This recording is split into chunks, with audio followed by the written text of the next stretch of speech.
Hi everyone, welcome to Harmonic Horizons, where we'll explore new realms and possibilities in sound. Thank you for joining us on this musical journey. In each episode, we'll delve into the vast world of music and sound, discovering innovative techniques, emerging genres, and untold stories behind the notes. Whether you're a seasoned audiophile or just beginning on your musical adventure, there's something here for everyone. Join us as we push the boundaries of what's possible in sound. Stay tuned and let's explore the sonic landscape together. This is Harmonic Horizons. What's up, guys? I'm John. I teach audio synthesis and sound design and anything really synthesizer related. And yeah, if you ever want to learn about anything like that, check out the channel. There's a lot to learn and a lot to go through. I'm Chris from S1gns Of L1fe. I'm an ambient music producer and content creator from the Bay Area in California.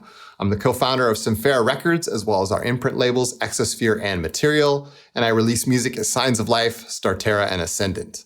I produce ambient music-focused tutorials on my channel, S1gns Of L1fe, and I've built a large and active community on Patreon. Hey everybody, I'm Josh from The Audio Programmer. I founded and directed this company and audio development community where we teach other people about getting started in audio software development. So building your own plugins and audio applications. I also run a couple companies. One is a end-to-end plugin development agency, and I also run a recruitment and contracting company for audio software developers. Right on, man. That seems super, super interesting. And for the people out there who are really kind of unfamiliar with what audio programming is and like how it's done, like what would you say to someone that first started audio programming? Is that like drum programming? Is that like how would you explain to someone who's just like, what is audio programming? Yeah, that's a very interesting question because when I first got started, there wasn't really a lot of information out there on how to get started in this industry. So people didn't actually even really know what to call it. Some people called it audio programming. Some people called it audio software development. Some people called it audio engineering.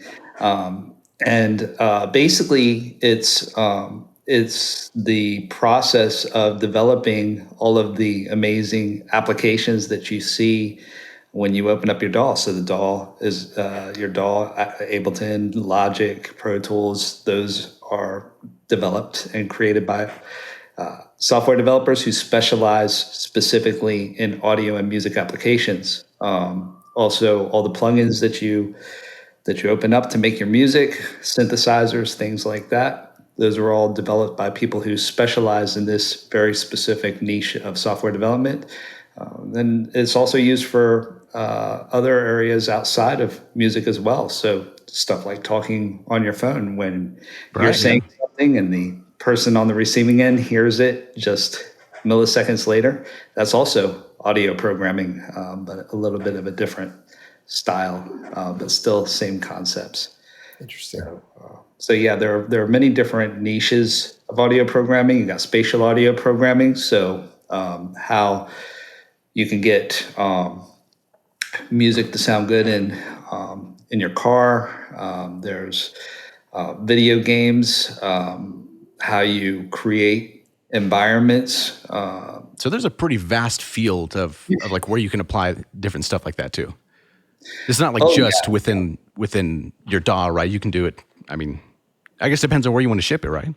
Yeah, it's large yet it's small in a lot of ways. So it's large as in it's very important. It's very important. Everybody loves music. Everybody loves listening to the music in their car. Everybody, a lot of people. The car test, right? Every time you finish a mix, you got to do the car test. Everyone knows it. We all know it. And yet it's also small, as in a lot of people within the industry, they know each other. Typically, within a large game studio, you'll typically have maybe only one or two people who are responsible for the actual audio software development, making everything sound great. I thought it was going to be a little bit bigger than that. Like one guy that's just kind of taking on the whole thing. That puts it all together. You have sound designers and you have other people that contribute. But in terms of the actual audio programmers who are developing applications, typically it's a very small team. Wow. Damn, that's a lot of extra stress on there. It's just you. You got this, right? So I'm interested about your background. Did you start as a musician or did you start as a programmer first? And how did you get into audio programming and to the place you are today? Oh, so in terms of my career path, I'm kind of like a cat with 9 lives. So I actually started out in the Air Force as a Whoa. mental health as a mental health counselor, and I Really? was DJing on the side. So I was DJing in nightclubs back in the old school with vinyl before Wow. it got digitized. Wait. So just pause right there. A DJing mental health Air Force officer? I don't think Yeah, I've ever met anybody that's done that. That's crazy, That dude. is definitely part of the 9 Lives path. What? yeah, Yeah. yeah. And then DJing took off. So I was originally stationed in Texas, and then I moved over to I got restationed in England. And then the DJing started taking off. So I stayed in England and I DJed professionally and got into music production, released a few records, nothing anybody's probably ever heard, but did a lot of traveling off of DJing and music production. So I've DJed in about 25 countries around the world. And Damn, so it was actually kind of sustainable at that point in time, right? Like you could actually make a decent living DJing? you could, yeah. It was always my DJing career was always up and down. So I got to. I think that if I were to describe my DJing career in a nutshell, it would be that I got to do all the things that your household names got to do: DJing festivals, traveling and DJing for concerts, DJing on some of the biggest radio stations in the world, but never quite got to the place where I could make a lifetime living of it.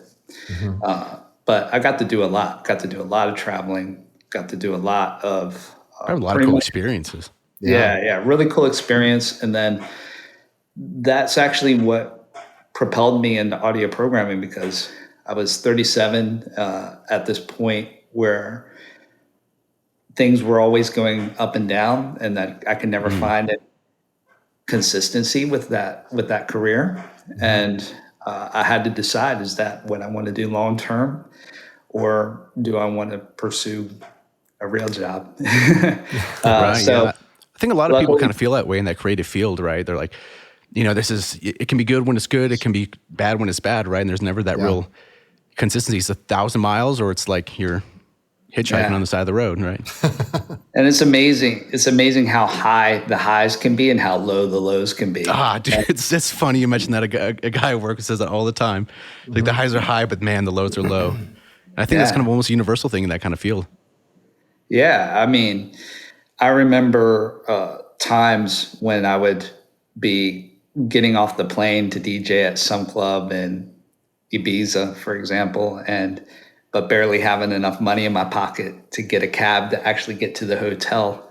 Right. Yeah, you're like, I'm here, I'm doing all this. I'm that Yes. guy that's doing the thing. And Yeah, man, I can't get it. I get that, man. That's yeah. What was your And specialty? Were you like a house DJ or techno or? I went bass? through. I went through different eras. So my original, the original style that I was doing was hip hop with what they call turntablism, which is like scratching, DJ competitions, things like that. And then I eventually moved into the style that's called open format. Open format is a combination of rock, house music, and hip hop, just kind of taking everything and like mixing it up in a can, but doing it in a creative kind of way rather than like a wedding DJ just playing one song after another. So it was finding creative ways to play music that you may have heard before. And then I also got into producing my own music, released some songs. It was mostly electronic music, house music, things like that. what year about was that? Yeah, no. What I was going to say, it was in the 90s, early, late. So the main time when I DJ'd was for a living was from about 2004 till 2015. Yeah. Oh, So okay. for about 11 Wow, that's a years. long time. Holy cow. Yeah. Dang. I got to 11-year do run? a lot of stuff, a lot of really interesting stuff. So got to see a lot of the world. So I've DJ'd in Africa, the Middle East, Asia, Europe. What was your DJ moniker, if you don't mind revealing that? It was DJ. It was DJ, and then the @ sign, and then War, WAR. That's pretty cool. Yeah. What a time too to have that moniker. Oh my God. Yeah. Wow. That's Yeah, The incredible. world tour. Yeah, the DJ at War World Tour. So one thing I'm good at is coming up with good names. So, Yeah. Yeah, I'll never forget that. Oh, those times. Wow. Unbelievable. Yeah, You're it's just really like, what was the amazing. name of that one band or the one D? No, that's kind of cemented, I think, in my brain from now on and forever. Yeah. Okay, so eventually you got out of the Air Force and you were DJing, and then that led you into the audio programming journey around. Yeah. So basically, I was 37. The DJing career was kind of tailing off. I wasn't sure what I was going to do with my life. And luckily, from the time that I had in the Air Force, they had this scholarship that they give you for signing up for serving. And so that essentially, it's like a grant. And that grant was going to expire if I didn't use it. So I was like, okay, I want to learn a new skill. I'm not sure what I want to do with my life. All I've really known about is mental health and music. And so I was looking at different courses. I think I might have Googled audio programming or audio and computers or music and computers, something like that. And happened to find a course or a degree program that was in London at this university called Goldsmiths. It's a leading arts university and creative university in the world. And they had a 3-year program called music computing. And I thought, wow, I've never written a line of code in my life. I have no idea what this is. Let's give it a shot. Wow. Was it what you expected when you went there? Yeah, because they do an they actually do an interview with you to make sure that you're fit for the program, and then to decide if you're going to be accepted. And I thought, wow, I have no idea about this world. I have no idea what to expect. And when they were telling me that they were going to teach C++ and they were going to teach programming concepts and things like that, I thought, I have no idea about any of these things. Yeah, it's a whole different world. Like jumping into it. Yeah, Damn. yeah, completely different world, completely different mindset. And when I got into it, just even before the audio, but when I first got into the programming concepts, I just thought, oh my goodness, it's opened this window to just how things work, how the world works. And then just that window into thinking about how just apps on your phone work, and into just how the technologies that we use every day, how those might work, or the logic behind the scenes. It just opened my eyes to so many different things, and I was just so excited about it. I think there's almost like these layers that we all kind of have, right? You first listen to music, you're like, I like that. And then you figure out how it's done. Okay, maybe like this guy's a guitarist and I want to learn how to play the guitar. Then maybe kind of go a little bit further. Okay, what's the music theory behind the guitar? How does music theory work? And you kind of keep pushing that barrier a little bit further and further and further back until eventually you get to the programming side where we're actually creating this thing. There's something that Steve Duda said. I've watched almost every interview he's ever done.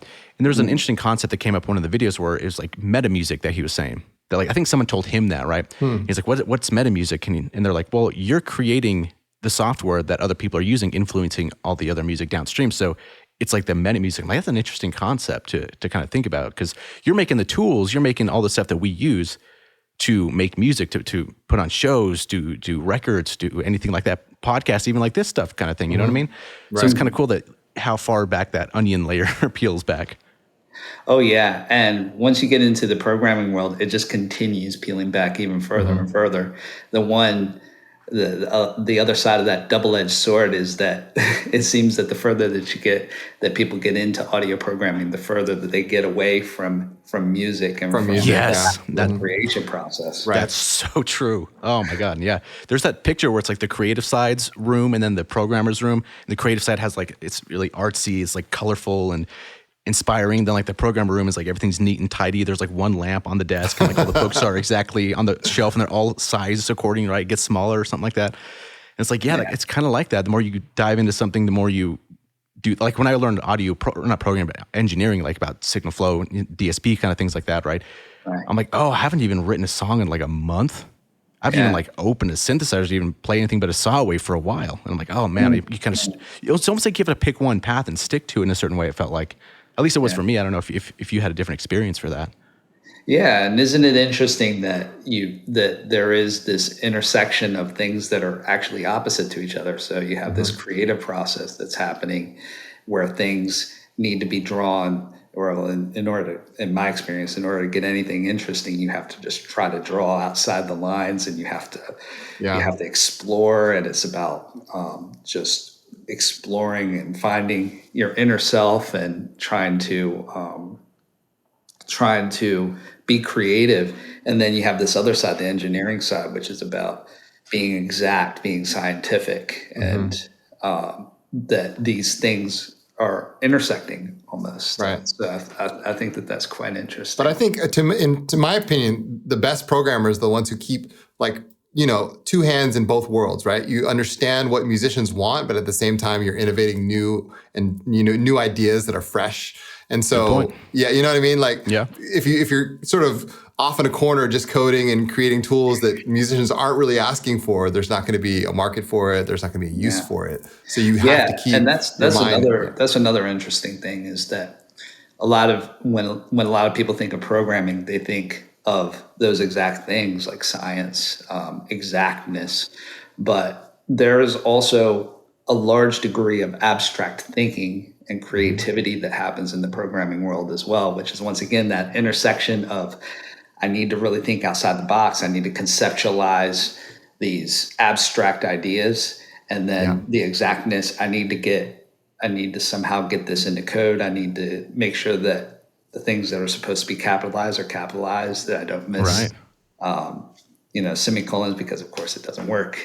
Right. Small thing. You're using both sides of the brain. Yeah, it is. Yeah, it really is.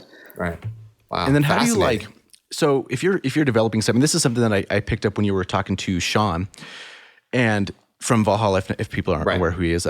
So he was working on this delay plugin, and he's like, I had so many different parameters on there, and at some point, it's cool on a programmer side to have all these functionalities, right? You can do so many different things. The possibilities are almost endless, and then you end up with like a million knobs on the interface, and then people's time is the most important thing, and that's true. He's completely right about that. If you're in a session or you're in a live environment, you don't have time to kind of move up the knobs and kind of scroll here. What if like we put a low pass on like the third pass of the delay or something? Like, you don't have time for that. You have to get it and go, and it has to sound good.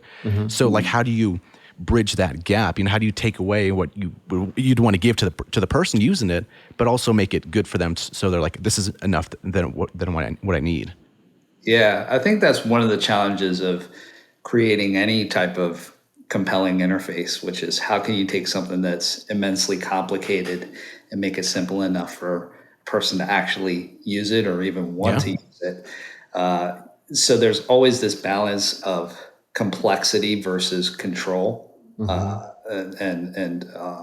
Complexity versus simplicity, usability, things like that.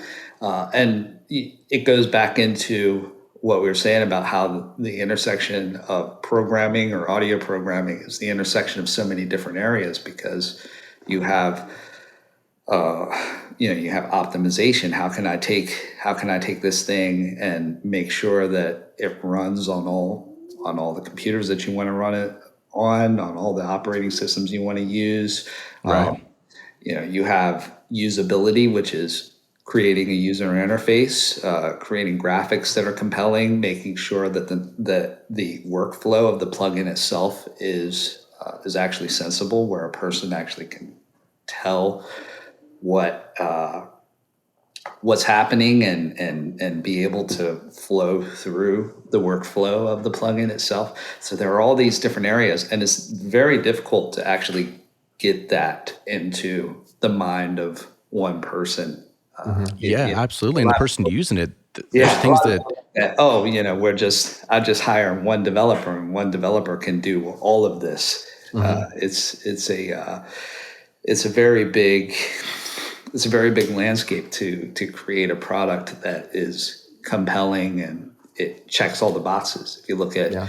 Valhalla, for instance, you see that he keeps his interfaces very simple. Yeah. So Right. I think that he chooses where to cut corners, or where to maybe make some creative compromises in order to compensate for it in other areas, which for him would be making the DSP algorithms and the algorithms themselves very strong and very very Yeah. compelling. So Yeah. I think that it works out, but there's a lot of stuff that goes from creating something very basic to actually making it a product that is releasable. So after you graduated from school, did you go right into making your own plugins, or did you work for somebody? How did that journey continue? So during the second year of university, I was so just taken aback, shocked, by this new world that I'd been exposed to. I wasn't aware that people were using audio programming or sound as art, for example, that you could go and experience in museums. I wasn't aware that that was happening. I wasn't aware of all of these things that were happening behind the scenes. And I thought, how is it that I'm not aware of this? And I saw that there weren't really many resources, many areas, many entities that were talking about this. And I thought, how is this even possible? That there's nowhere to even really learn how to get started in this industry. And a lot of my motivation for starting my YouTube channel was fueled by the fact that I was going to be graduating in one more year, and that Right. The pressure's on. Yeah. yeah, when I was looking at the job specifications for audio programming, there were all of these things, and I thought, if I just keep going at my pace, I'm not going to have these skills by the time I graduate. I'm not going to be able to get a job. So I actually started the YouTube channel as a way for me to push my own learning and kind of propel my own learning by teaching others. So I promised myself I'd do one video a week, and I'd teach myself a skill, and then what I would do is I would teach it, as if I was explaining it to somebody else who knew nothing about that concept, and that's how the audio programmer got started. It's crazy what it's become, right? Like when you first start something, you're like, okay, I'm going to do this because of these reasons and teach. And then you kind of look back, you're like, whoa, if I hadn't have done that, who knows where you would be right now, right? It's a whole timeline that takes you on. And your teaching style is really cool. Like you actually helped me because I followed your beginner tutorial, right? The whole playlist. And I was actually able to get a plugin inside my DAW with a gain slider. I'm like, oh, that's cool. And then like you learn the small things that people don't really realize, right? Like how you have to convert volume to decibels, right? That's an equation that you have to put on a slider. It's not just like volume goes up, right? You have to actually plug that in. How fast does the slider move, or how fast do knobs turn? Like that's another thing that you think about. On analog gear, you just move the pot, right? Right. Like you have to have that swing there, and then once the knobs go, like how fast do the numbers go? Like there's so many cool things like that, and I think you helped me understand a lot of that stuff. Because books, man, they're great, but sometimes if you don't have someone there explaining the same thing that you're doing in that time, right? Because things will change through the years. So big thank you for that. That was super helpful and kind of gets your brain wrapped around the whole thing. Yeah, thanks a lot. I think, if one thing that I learned was just how to take something that was complicated and try to really abstract it out and make it something that a person, even if they didn't know anything about that concept, that they could follow along and understand. And a lot of people found that helpful. Absolutely, because you didn't use the crazy words that nobody noticed when they're jumping into it. Like you explain it as like an actual person that's getting into it, and like a human. Like, okay, I understand what he's talking about, and because there's words and terminologies in programming that if you're not in it for a little while, it'll go right over your head, and you'll be lost before you know it. Yeah, and what I've found in my experience is that even in this industry, people use big words and terminology because maybe they don't really fully understand what it is, and so right. terminology, so we maybe as a species just tend to do this just to make ourselves look like we actually know what we're talking about. Whereas I think the true litmus test for understanding a concept is, can you explain to a 7-year-old what that concept is without using the fancy terminology? That's a good point. Yeah, if you can teach someone young, which is something that I think you know where I'm going with this. When you were teaching, you're like, okay, I thought that concept was cool, right? You're teaching your son, right? The whole, yeah. So like, that's a cool concept as well, because you're teaching someone young, and then in a certain way, it almost reinforces what you know. Because when they're like, Absolutely. oh, what is this? And you're like, oh, I guess it would be this. And then like you kind of explain it in a different way and helps you understand it in a different way. And I went through a lot of those too as well. I'm like, this is actually really cool.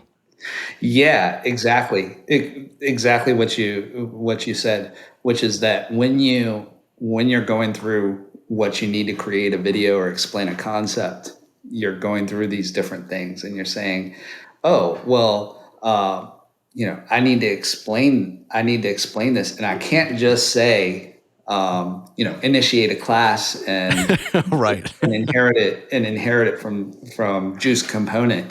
I need to. When you say that, you can say that to a person, and another person that's a software developer, they would understand what you meant by that. But when you know that your audience doesn't understand software development, now you got to explain what inheritance is. You have to explain classes, and you really have to. And when you step back, you're like, hold on a second. Maybe I don't know how to explain this concept as well as I think I do, or maybe I don't understand it as much as I thought I did. Yeah. It's one of the best ways to learn something is to teach someone else to, Yes. Yes, that's so that's true. basically how you create stuff. So let's actually fast forward a little bit. So now you've just released a book, and how does this methodology of, the whole concept behind doing a YouTube channel, explaining it for beginners, how did that actually lead into this current project that you just released? Yeah, so a book is something that I've actually been wanting to do for a couple of years now. So when the audio programmer started growing, so basically as I was creating more videos, I was finding that there was this audience that was hungry to discuss this and to ask questions and to really get involved. And so I created a Discord, and basically I felt like I had stumbled upon this just gold mine of possibilities, and that I had only brought a pickaxe. Basically, so there were all these things that people were asking me for.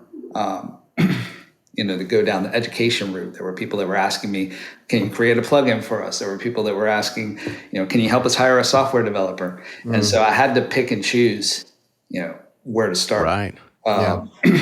And the challenge behind writing a book was, of course, that I was just starting out myself. So I didn't really, I could write it from my perspective, but I wanted to have a certain level of expertise to be able to really deliver a book.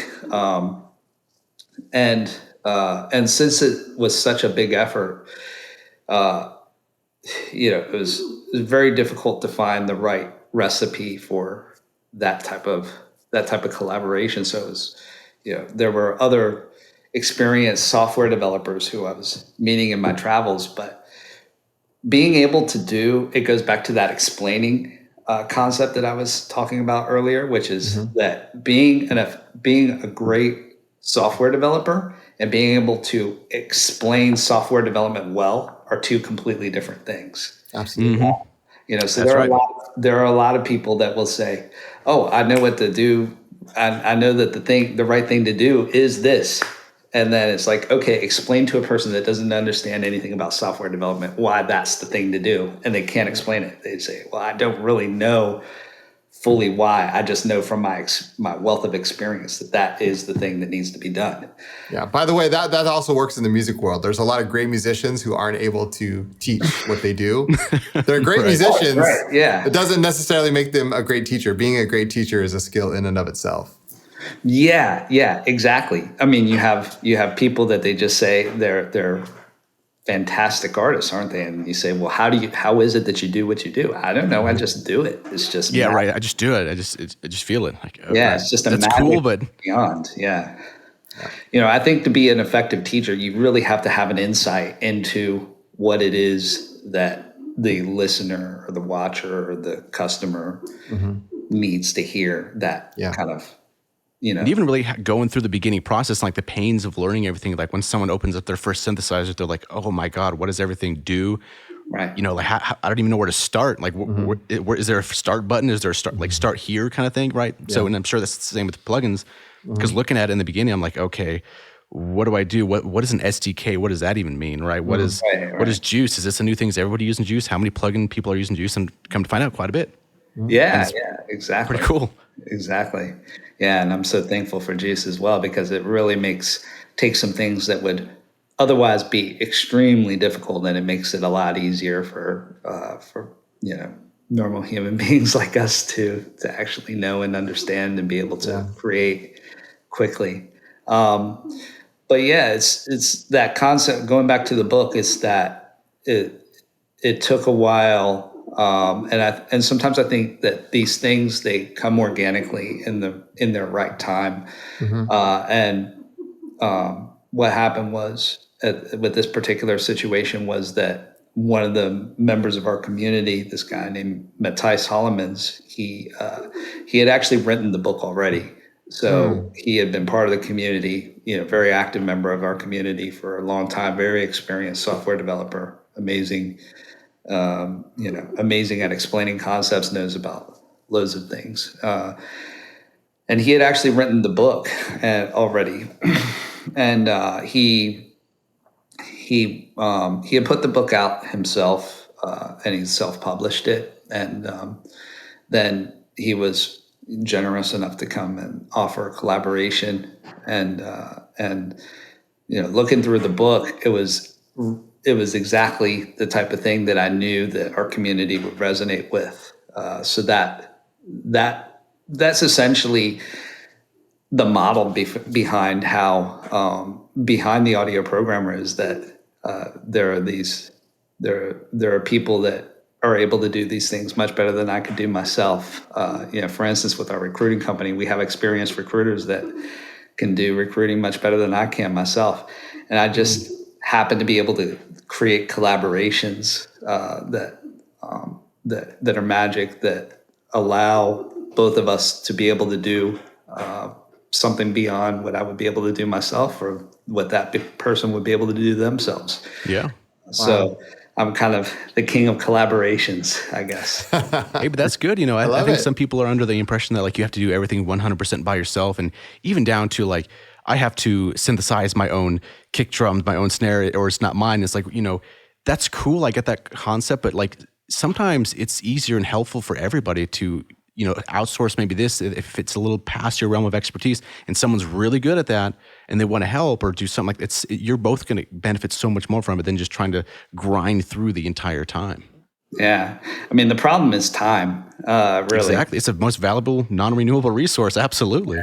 Yeah. And that's really it, is that when you're in some type of creative pursuit or some type of, business pursuit, that, you can only get so far yourself. That you only have limited time and limited energy as well, and that you really have to pick and choose where that's best done at. For me, yep, so true. For me, I'm like a better strategist than than the small detail. And it's just that self-awareness to understand where your best talents lie. So if you look at somebody like a Quincy Jones or somebody like that who's great at bringing people together, bringing amazing musicians together, to create something together that's collaboratively much greater than they're able to do themselves. I think that's where real magic happens. It's part of that human interaction as well, that synergy. that brings that magic that you're not able to do individually. Life isn't meant to be lived. That's true. Yeah, that's. Yeah. So. And I also had another question about your book as well. So, let's say someone's looking out to get it. Like, first, where would you get this book at? Like, if I want to go out and I want to get it today and start my journey, where would I go to get that book? You can go to our website, theaudioprogrammer.com, and there's a link on there. It's synth-plugin-book. But if you go to the website, you'll see it there. Yeah. Okay, we'll include all the links as well in the description. Yeah. But if I were to get this book, or someone out there is looking to get this book, and they start from page one and they start working their way through it, what's the experience going to be like for them, and where should they eventually be once they complete the entire book? Yeah, so a great starting point, so a great kind of profile for a person looking to buy this book is maybe I know general programming concepts, or that I've done some tutorials on YouTube, and I understand what an if statement is, or what a for loop is, or what just the basic foundational concepts are.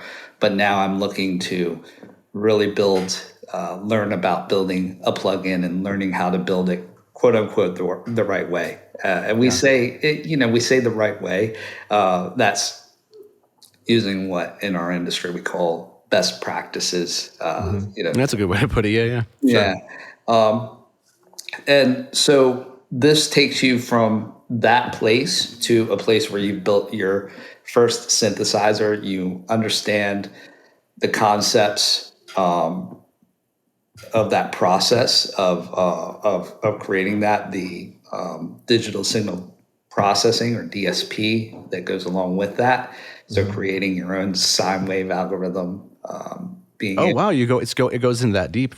That's wow. Yeah, it does. Yeah, it tells you about band limited oscillators. So normally, if you create a sine wave or a saw wave mathematically, then what you'll get is aliasing, where the frequencies kind of fold back on each other, and you get this phasing effect that happens. And so your video on that was actually very informative. I kind of want to plug that one, because that's one I didn't even think about that until you mentioned that. But when you actually showed, because a lot of people say, yeah, the filter or the oscillators are aliasing, and I think people just sometimes say that and they don't really understand what's actually happening. And your video explains that extremely well. So I want to try to find that and put that in the description, because it's very eye-opening how you, and that's what I mean about your teaching style, is we can read about aliasing, what it is, like, on the textbook or something like that. But like showing, and you showed the demonstrations, and we hear it while you're doing it. And it's like, this is what's happening. I'm like, that's really cool. So, we should plug that video as well. Yeah, thanks a lot. Yeah, so it takes you through those places, developing a basic user interface, all of the concepts that go behind actually building a basic synthesizer, and it puts it all together. So that's where the book gets you to, is building your first synthesizer plugin. And getting a good understanding of all the concepts that go behind that. Wow. Well, like you said, you struck upon a gold mine. I mean, you found Matthias, the author, right? And he just brought you this book and said, hey, it's already written for you. We just have to put a couple more finishing touches on it. That's amazing. Congratulations. That's a wonderful accomplishment. Yeah, it's a blessing.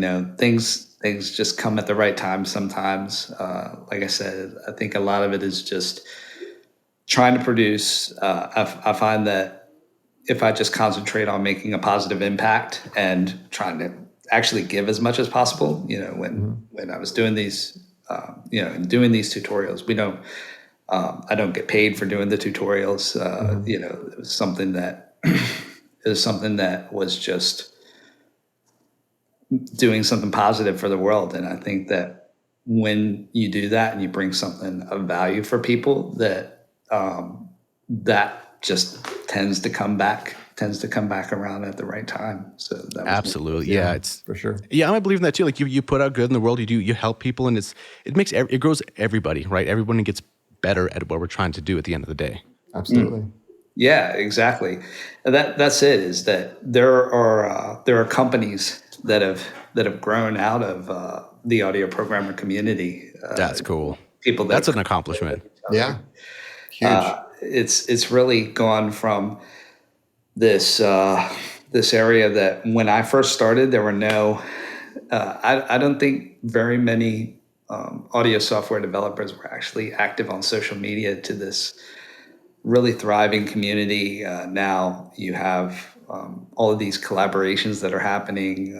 It's really grown, and it's awesome to see. It's awesome to see people. I mean, I've had people from companies like Apple that have come to me and they've said, I got my start in software development because Whoa, that's Wow. cool. yeah, and now I'm working on the core audio team at Apple. I think that's pretty awesome. Dude, congrats on that, man. That's a good feeling. That's a rewarding feeling for like, you look back at all that you've done and starting this YouTube channel and teaching all these people, and then like it leads to that. That's got to feel pretty good. Yeah, it's sometimes it surprises me, and I just have to pinch myself because I feel like if I had applied to an audio software position at Apple, that I wouldn't actually have the skills to get that type of job myself as a software engineer. And I think it's amazing to see how people can take this small seed that maybe I've planted and just take it way beyond something that I could have done myself. And I think that that's amazing. Damn, that's so cool. That is amazing, yeah. So outside of teaching and instructing people on YouTube and everything like that, where does your interest lie? Do you have any plugins that you've built yourself, the effects, synthesizers? I actually have a DJ app that I started in university, and then I've kind of rebuilt it 3 or 4 times, and I've had various collaborators and contractors come in, give helping hands on it, and it's gone through some interesting phases. When I actually first posted it on my personal Facebook back in 2018, it actually went viral. So it's an app that teaches people how to scratch. So in DJ scratching, there are various techniques that people use, and nice. So I first posted on my personal Facebook, and it went like viral, and I actually got flown out to do 2 events with Intel off of. Damn, dude, I didn't know that. That's crazy. Yeah. So what? In San Francisco. So we teamed up with this DJ named Qbert, who's he's big. Yeah, I mean he's probably the world's best scratching DJ. He's like the Jimi Hendrix of DJ scratching, and we did 2 events. We did one in San Francisco, and then we did another one in New York. The Roots performed. They had DJ setups all across the place with people trying out the app, and people were going wow. And crazy. so this came from like making the app and putting it on a Facebook, on your personal Facebook. Yeah. You're sitting there in San Francisco and in New York. Yeah, that's right. Yeah. Yeah. Crazy how that works. Like timeline sometimes in the world, right? Where you're just like, how you post something on Facebook and you don't even know what's going to happen at that, and then you're just sitting in New York doing this gig here, and you're like, holy cow, man. Yeah. And the thing that's the craziest part about it is I'm not the best audio software developer or anything like that. Sometimes it's just the right idea, the right ingredients at the right time, and sometimes it's just magic. So what happened to the app? Did it eventually become a commercial product? So I've actually nearly sold the app a couple times, and then it never gets quite past the final hurdle. But now I'm at another point where there's a company that's interested in collaborating on it, and I'm actually, throughout the Christmas break, I've actually been every time I get this new kind of bucket of knowledge, I go back to the DJ app and I basically pull it all apart and rebuild it again, or just change it wholesale. And that's what I'm So currently the app is actually kind of in flux again, and I've pulled it all apart, and now it's kind of halfway together again. And and so I'm going through that. So I get obsessed every second that I get free. It's like no TV, no video games. I'm just in the app, just trying to like push. Yeah, there it is. Yes. Wow. I love it. If someone wants to use that app, is that a public app? Is that something that people out there can check out if they want to, or is it still kind of more in development? You're kind of waiting to push things out? It's still in development. I have a bunch of live streams that I do where on the YouTube channel where I actually go through and people can tune in live and see what I'm actually changing in the app. That's cool. Yeah, I haven't actually been live streaming lately. I should do it again, but does it have a name? Is it? Yeah, it's called Scratch Champion. Like I said, I'm good with Scratch Champion. Okay. Yeah, so Scratch Champion. So it's essentially, the concept is essentially like Guitar Hero, but so they actually had a game called DJ Hero that they had on the PlayStation. That sounds kind of familiar. No, I've heard. But you're like, yeah. So it's like that, but with real DJ equipment. Real DJ. Yeah. So. Nice. So yeah, that's essentially the concept. That's essentially the concept around it. And every time a company, a DJ company sees it, they say, "Oh man, that's awesome! Let's collaborate on it." And we just, But I always want it to be a compelling product before I'm able to let that collaboration cross the line. So, no, I feel you. Yes, I strive for excellence. Yeah. Thank you. Well, fingers crossed for you. I hope that this is the one. Thanks. It's, I look at these things like I'm going to just push the best that I can on it. And that's the way I look at all these things. The DJ app, the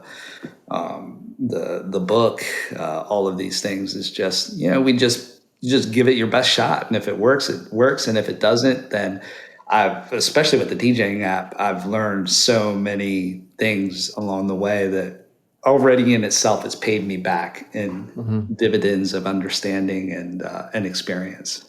Yeah. This brings me to a question that I actually wanted to ask you is, how do you come up with new ideas for plugins? Being that so much stuff has already been done, we've seen so many different iterations of reverbs and synthesizers and delays. Everything is already out there. How do you come up with something truly innovative? And is that part of your process? Do you find inspiration in other ways, like in nature or other genres entirely, art, that kind of thing? How does inspiration come to you when thinking about new plugins? Yeah, well, I think the first kind of inspiration is, well, what do you want? What is it that you want? What is it that you feel is missing? I've found that, and so I start with, well, what would I want for myself? I think that's something that Rick Rubin, the famous producer, iconic producer, has said recently, that you have to, in that creative process, you have to start with, well, what's interesting to you? Because if it's not interesting to you, how is it going to be interesting to anybody else? Yeah. So I think there are many people that start their creative journey with their heart in the wrong place, which is the financial side, and that when you start in the financial side, then that can be a blocker, I find, because what happens is that your mind tends to go to the conventional, well, what's already been done, and how can I follow that same journey? Whereas if you start mentally at, well, what's interesting? What would I want to see? What would I want to, if I was a person trying to learn audio software development, what would I want to hear? What type of tutorials would I want to be listening to or watching or reading about? Then you start to think outside the box, and you start to think about the unconventional things that haven't been done before. So I would say that that's where I go creatively. Is I tend to think about, well, what would be interesting to me, or if I were to put myself in the shoes of a certain type of individual, what would be interesting to them? And yeah, that's how you break out of convention. And sometimes those, getting through that process, it takes time, it takes iteration, because we just tend to start off with the things that have been done before, right? Yeah. That's true. That's why there are a lot of crappy ideas out there, a lot of done the same time, the same way, kind of, I think, for example, we were talking about output and arcade, and they've had to unconventionally join some technologies together in order to make that idea possible. But that's where it started from. It started from the idea and from the, wouldn't it be cool if we could blank? And then that drives the technology. Whereas I think what happens is that we tend to do the reverse. We tend to start with the technology. Like we tend to say something like, well, machine learning is the thing, AI is the thing, so let's create a product using AI. It's like, well, what have you done? You haven't really, you don't really have a problem that you're trying to solve.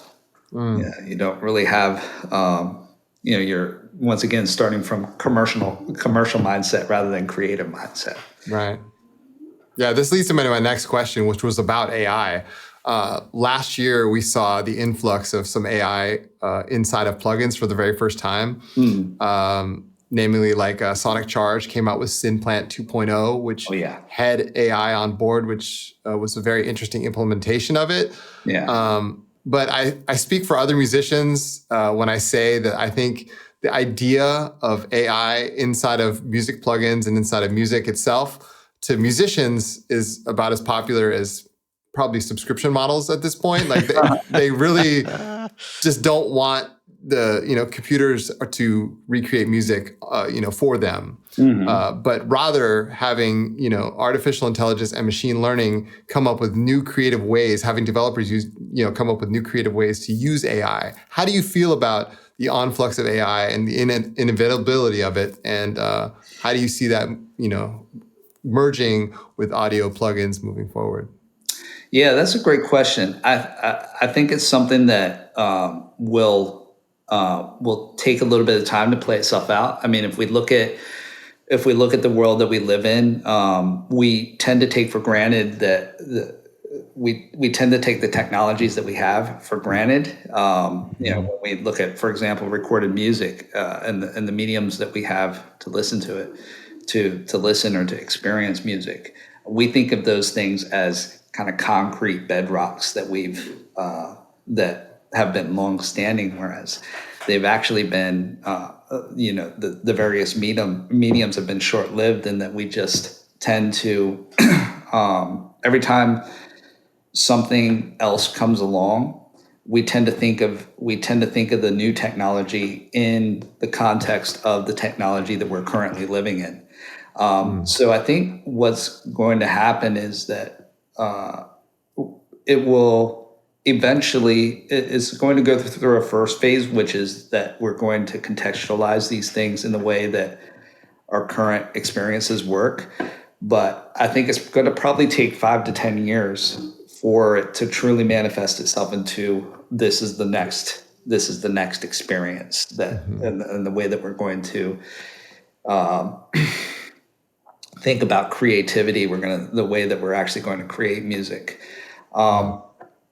So I think there are a lot of ethical implications, around it, of course, around what is creativity, what is, what defines being creative, and what tools do we want to actually be able to express ourselves.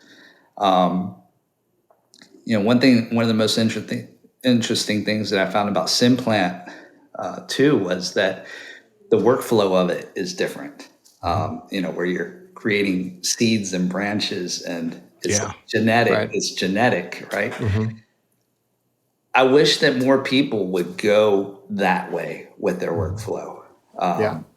And I think that outside of the machine and AI side of things, I think that those are the types of things that will help unlock our future creativity, is being able to take knobs and dials and being able to come up with new ways of interaction with sound, new ways of interaction with music. So I think that AI offers that. How it's going to manifest itself and where that's going to sit ethically is still an open question that I honestly don't know how that's going to land. I'm an advisor for a company called Voice Swap, that is a company that is looking to do ethical voice modeling. So essentially, we team up with artists, with vocal artists, who record models of their voices, and that music producers are able to take something that they've sung themselves or written themselves, and able to use these voice models to exchange out their voices, and make sure that artists get paid properly, that it's ethical, that things get licensed correctly, that it's all legal. And I think that that's really exciting. And I think that on the flip side of voice modeling, for example, I think that if you look at it from the flip side of the coin, it offers vocal artists a chance to earn passive income, because the artist doesn't need to come into the studio now to sing that vocal. So Yeah, I've even thought of doing a live show or something. They get sick and then they can, Wow. okay, we need to turn on this light. Don't let the crowd down.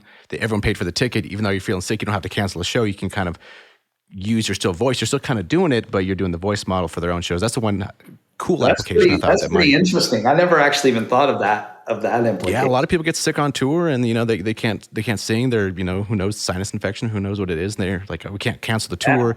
Get the insurance companies all involved. Everyone's going to be all upset and tweeting, oh, I came out here, I flew out here. So that could be a cool solution for that. But why stop at the voice? I mean, you could just do it with every instrument in the band, really. Why stop at the band? Yeah, we want to bring back Eddie Van Halen's spirit on a guitar, or we want to like something like that. Dude. We want to have Santana do a solo, and we can just add a Santana style solo to our track. I don't see why I'd curious have for to 5 years are going to be from now. Who knows? That could be possible. I don't know. So not just voice swap, we're talking musician swap, artist swap. Yeah. Dude. Anyway, you never know, man.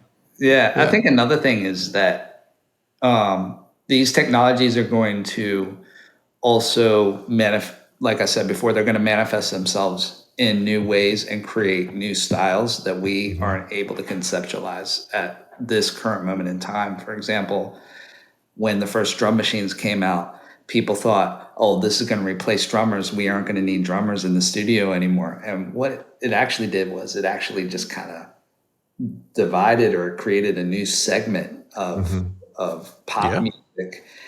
But drummers weren't out of a job either. They, they lived on. They still, live performing still has its job. It still has its role.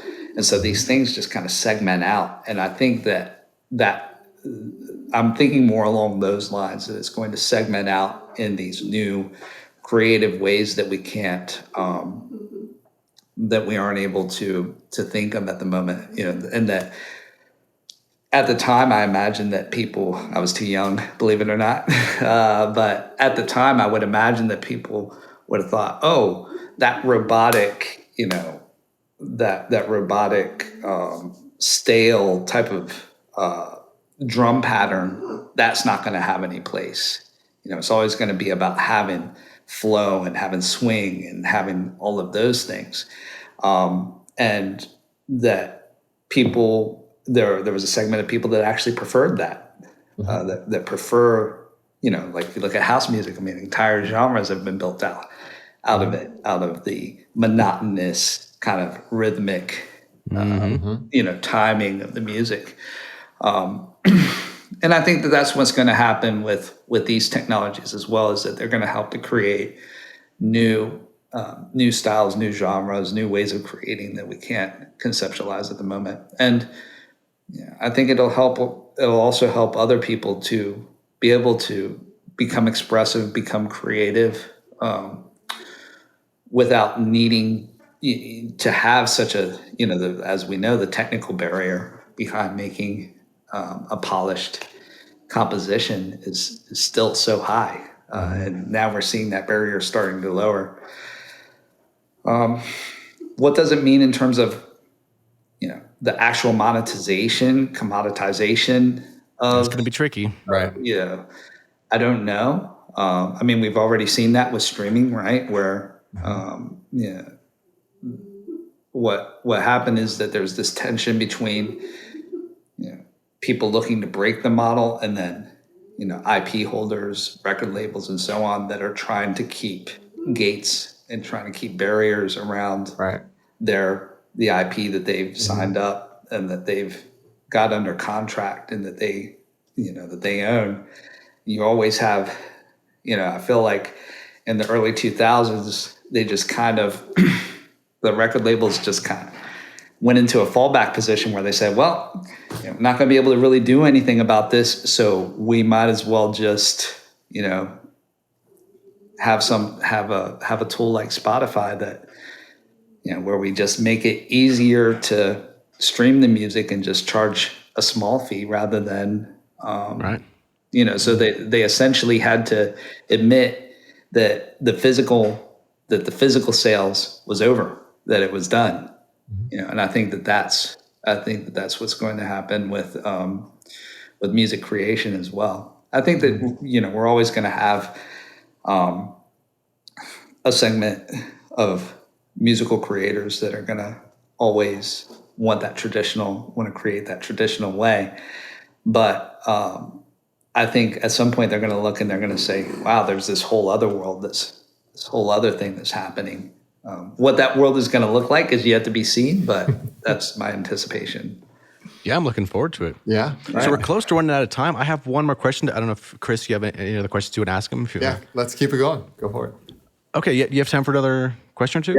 Yeah. Cool. Yeah. Okay. So one of my favorite spots of your channel specifically, like you did a couple of videos of kind of showing the books you have in your library and all that stuff. And I know some people that watch my stuff, and I'm sure watch your stuff, are bookheads. You know, I stay up and I read manuals. That's kind of like my relaxation at the end of the night. I'm like, okay, we're going to read about like the CS80 or something like that, right? So I love books, right? So like what kind of stuff do you recommend, or what's some books that spoke to you that really helped you in your journey? And maybe you can recommend a few so we can take a look at those. Yeah. I'll turn back to my bookshelf here. I know. I keep looking at it. I'm like, man, that looks good. Yeah. A lot of so some of my favorites, let me go and I'll pull a couple out here. If you're into literature tour here. Oh, that's it. I know what that is. I know what it is. Yeah. The music maths? Yeah, music Yes.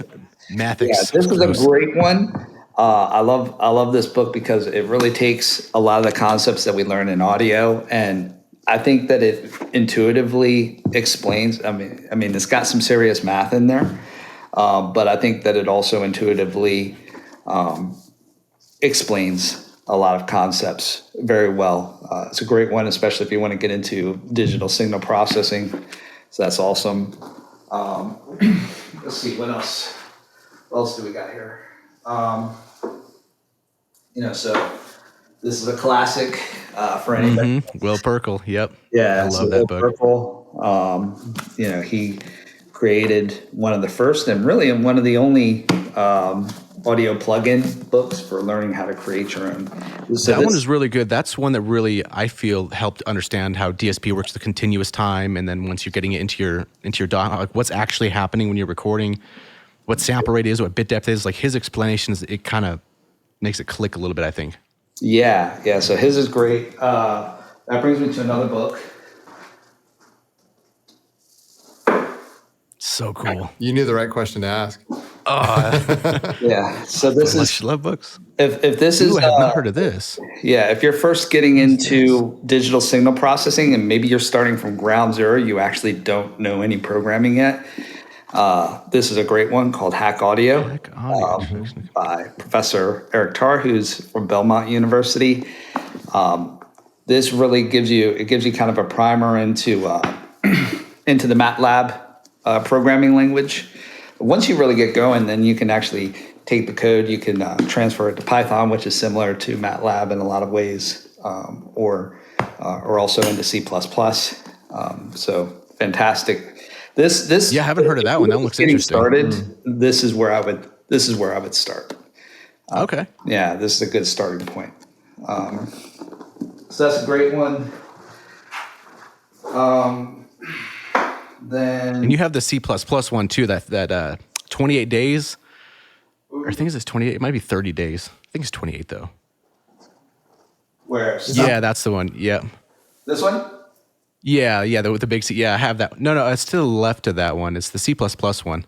Oh yeah, 1 hour. Yeah, so that one I think is helpful for people. I think you might have the 8th edition. I think that's the most recent one.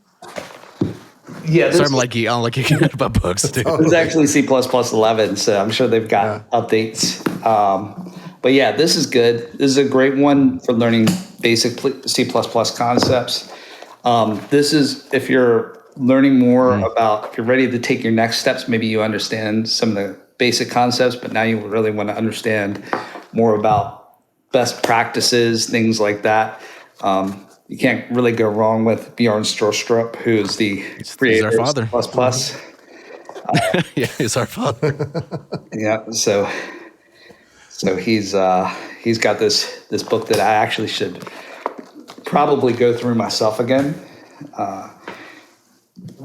And I've also got a lot of, I've also got a lot of life books. Life books, I think, are really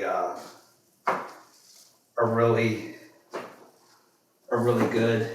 So It's like my collection. My real gift isn't so much as much of a software engineer as I am team, assembling teams, collaborations, partnerships, working through problems, creating products, understanding what customers or people might be wanting, things like that. So I've got a lot of recommendations on that side as well. So Robert Greene, 48 Laws of Power, really good book. I recently heard about that. So what is that? Is that kind of just?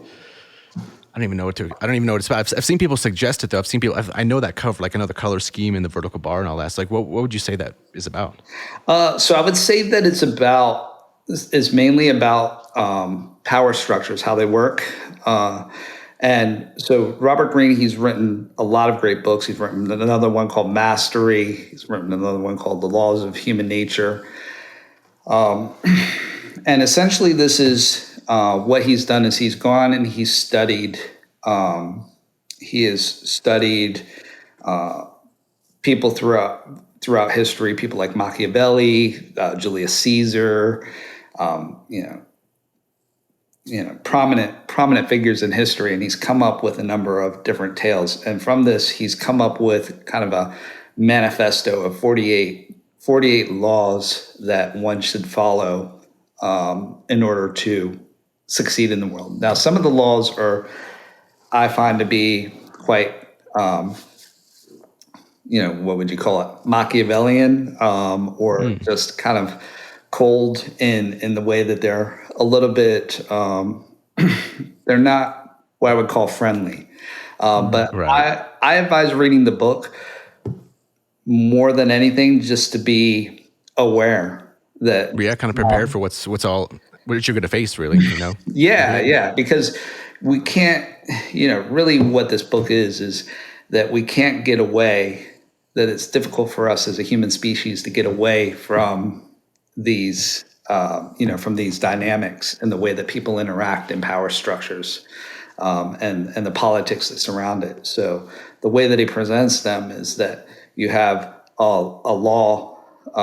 You have a law that's presented, which will be something like the first law is that I think is a very true one, which is never outshine the master, which means that when you're in a power structure, or when you're in a company, when you're in an organization, and you have a person that's above you, you never want to be seen or be perceived to be trying to outshine the person who's above you, because the other person tends to feel threatened.